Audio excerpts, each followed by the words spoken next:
Assalamualaikum warahmatullahi wabarakatuh. Perkenalkan, nama saya Neza Putri Lestari. Saya dari kelas 12-2 ingin menjelaskan tentang pembelahan sel.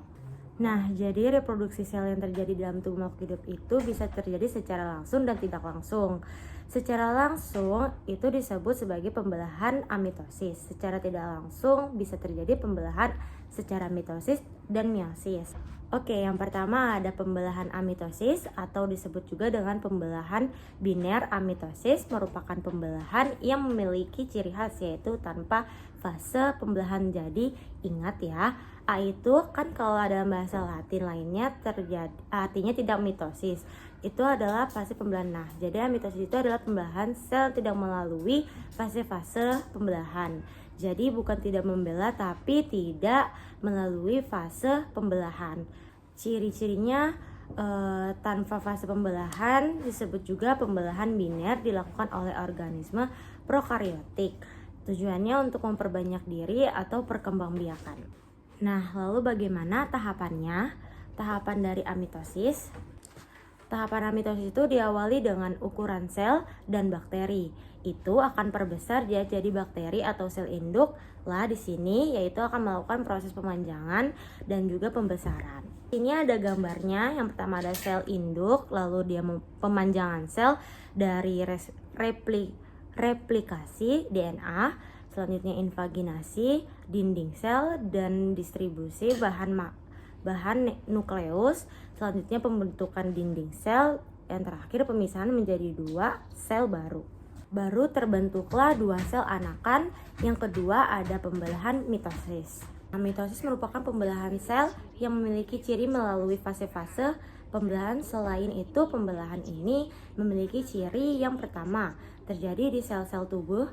Yang kedua, pembelahannya hanya 1 kali sehingga menghasilkan 2 sel anak.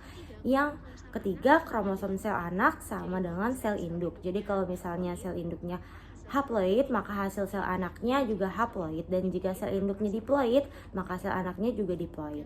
Yang keempat, sifat sel anak itu identik dengan sel induk karena kan tadi kromosomnya ya sama. Dan yang terakhir, mitosis itu merupakan pembelahan sel yang bertujuan untuk pertumbuhan ataupun untuk regenerasi sel.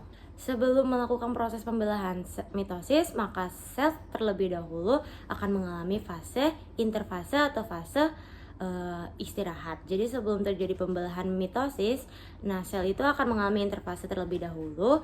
Jadi interfase itu disebut juga dengan fase istirahat yang dibagi menjadi 3 tahapan. Yang pertama ada G1 atau growth 1, lalu S atau sintesis, dan G2 atau growth 2. Dalam fase G1 ini merupakan fase di mana ukuran dan volume sel akan semakin bertambah. Jadi pada tahapan ini sel itu jadi semakin besar. Kemudian di tahapan G1 juga terjadi sintesis protein. Yang ketiga juga terjadi proses pembentukan organel. Jadi biarpun namanya interfase atau istirahat, justru sel dalam keadaan istirahat, keadaan yang aktif bermetabolisme. Fase G1 terjadi selama kurang lebih 9-10 jam. Yang kedua ada fase S atau sintesis, merupakan fase terpenting karena pada tahapan ini terjadi replikasi dan juga sintesis DNA. Jadi DNA akan dibentuk dan juga digandakan pada tahapan S atau sintesis. Fase ini berlangsung kurang lebih selama 10 jam. Dan yang terakhir ada G2, yaitu fase di mana terjadi duplikasi organel. Jadi pembentukan organel terjadi di G1, nah tapi duplikasi atau pembentukan organel itu dilakukan pada fase G2.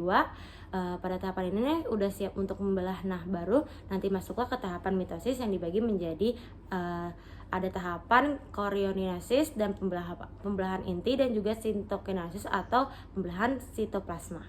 Nah, pembelahan mitosis itu dibagi menjadi 4 tahapan utama, yaitu ada profase, metafase, anafase, dan juga telofase. Interfase kita masuk ke tahapan mitosis, yaitu pertama profase. Sebelum itu kalian harus ingat dulu kondisi sel ketika akhir interfase. Jadi di akhir interfase terbentuk sebuah sel yang memiliki ciri pertama membran. Intisari masih ada, jadi ini sel berarti pemembran sel. Nah Ini adalah inti sel di mana membran intinya masih ada, lalu anak intinya juga masih ada atau nukleusnya masih ada. Kromosom masih berupa benang-benang atau yang disebut sebagai kromatin dan sentriolnya belum membelah masuk ke tahapan profase. Kromosom yang awalnya berupa benang-benang atau kromatin mulai menebal. Kita urutkan seperti ini jadwalnya. Ada kromatin menebal menjadi kromosom, kromosom duplikasi membentuk sister kromatid, sentriol berpisah menuju kutub dan berbentuk benang spindel. Yang terakhir nukleus dan membran inti menghilang. Yang kedua ada metafase, kromosom tepat berderet di bidang ekuator. Yang ketiga ada anafase, kromatid berpisah menuju kutub masing-masing. Yang keempat ada telofase, yaitu kromosom tiba di kutub masing-masing, kromosom kembali menjadi kromatin, nukleus dan membran inti terbentuk kembali. Yang ketiga ada pembelahan meiosis atau disebut juga dengan pembelahan reduktif. Kenapa? Karena salah satu ciri pembelahan ini adalah terjadi pengurangan atau reduksi kromosom. Selain itu cirinya yang pertama meiosis ini terjadi pada organ, kelamin atau kelenjar kelamin. Salah satu contohnya kalau pada hewan ataupun manusia ini terjadi pada ovarium ataupun testis jika di laki-laki. Yang kedua menghasilkan 4 sel anak karena meiosis ini mengalami 2 kali pembelahan sehingga hasilnya adalah 4 sel anak. Yang ketiga adalah kromosom sel anak setengah dari sel induk. Makanya tadi meiosis disebut sebagai pembelahan reduktif. Jadi dari kromosom sel induk yang 2R maka nanti anaknya adalah N atau haploid. Yang keempat sifat sel anak tidak identik dengan sel induk karena tadi kromosomnya setengah ya, jadi tidak sama sifatnya dengan sel induk. Yang terakhir tujuan dari pembelahan meiosis adalah untuk pembentukan sel kelamin atau gametogenesis. Selanjutnya ada tahapan pembelahan meiosis.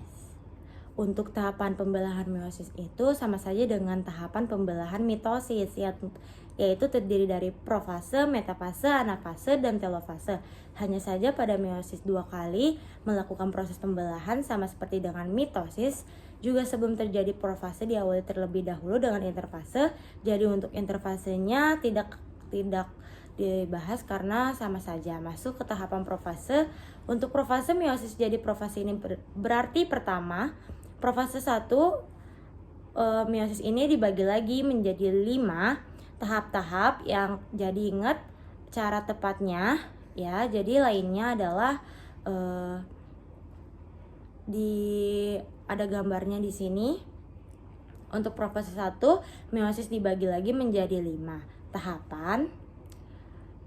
Tahapan pertama dari profase 1 meiosis adalah laptoten. Laptoten adalah tahapan di mana kromatid akan menebal menjadi kromosom, sama ya dengan mitosis. Jadi diawali dulu dengan interfase dan kromosom itu dalam bentuk kromatin. Pada tahapan top 10 ini kromatinnya akan menebal menjadi kromosom. Lalu tahapan yang kedua adalah zigoten, yaitu adalah tahapan di mana kromosomnya itu saling berpasang-pasangan membentuk sinapsis. Berpasang-pasangan seperti ini, jadi nanti mulai berpasang-pasangan membentuk sinapsis tempat terjadinya. Yang ketiga ada paketan, yaitu tahapan di mana kromosom mengalami duplikasi membentuk tetra, jadi kromosomnya menggandas tapi sentromernya tetap satu sehingga terlihat seperti tetra.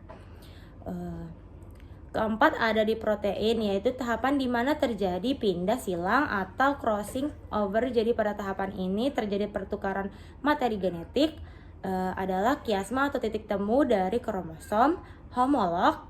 Di sini nanti terjadi pindah silang. Yang terakhir adalah diakinesis, yaitu tahapan di mana membran intinya mulai menghilang seperti juga sudah mulai menghilang dan sentriolnya kemudian membelah menuju kutub yang berlawanan. Sekian dari saya, semoga bermanfaat. Wassalamualaikum warahmatullahi wabarakatuh.